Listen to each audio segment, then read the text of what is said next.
Have you ever wondered how ancient civilizations, without modern technology, built wonders that still leave us breathless today? Let's journey to southern Africa, to the heart of a kingdom that flourished centuries ago.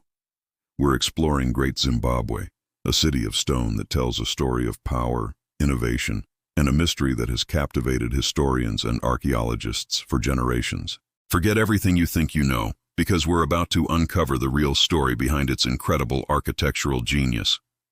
Great Zimbabwe was the capital of a vast kingdom, thriving between the 11th and 15th centuries.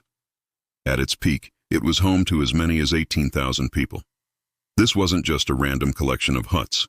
It was a sophisticated urban center.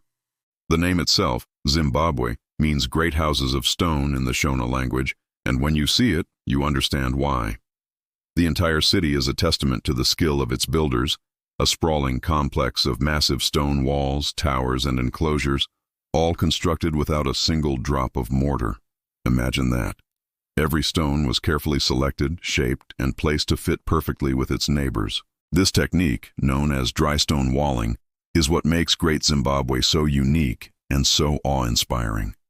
For centuries, the sheer scale and complexity of Great Zimbabwe baffled early European explorers.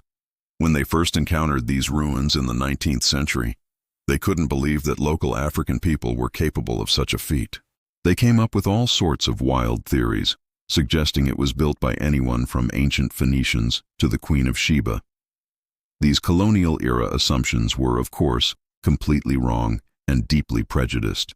They ignored the clear evidence and the oral traditions of the local Shona people, who had always known the truth.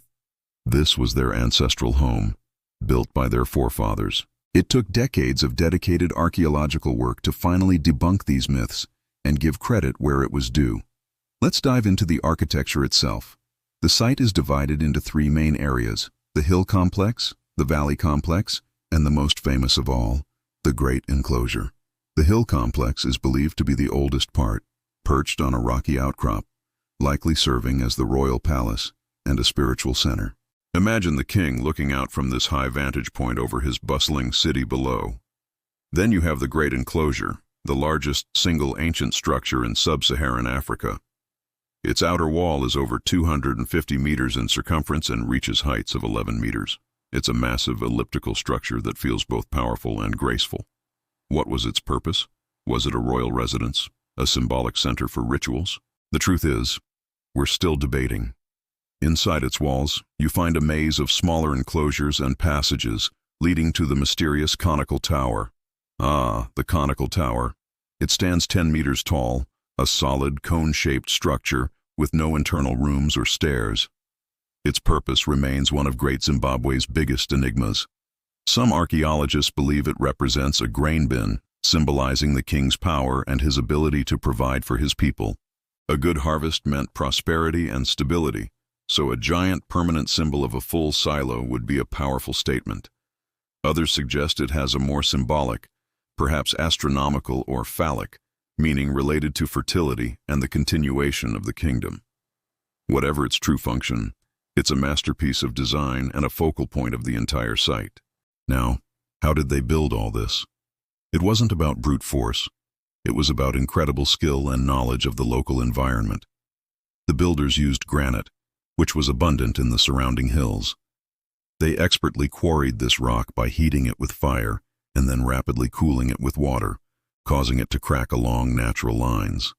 Then came the painstaking process of shaping and dressing each stone to fit snugly together. The walls aren't just straight up and down. They curve and undulate, following the contours of the land. This not only makes them more stable but also incredibly beautiful. You can even see decorative patterns in the stonework, like the chevron design that runs along the top of the Great Enclosure's wall. This shows they weren't just building for function, they were creating art. Mapping this architectural prowess has been a long and fascinating journey. Early maps were often inaccurate, skewed by colonial biases. But with the advent of modern technology, our understanding has exploded.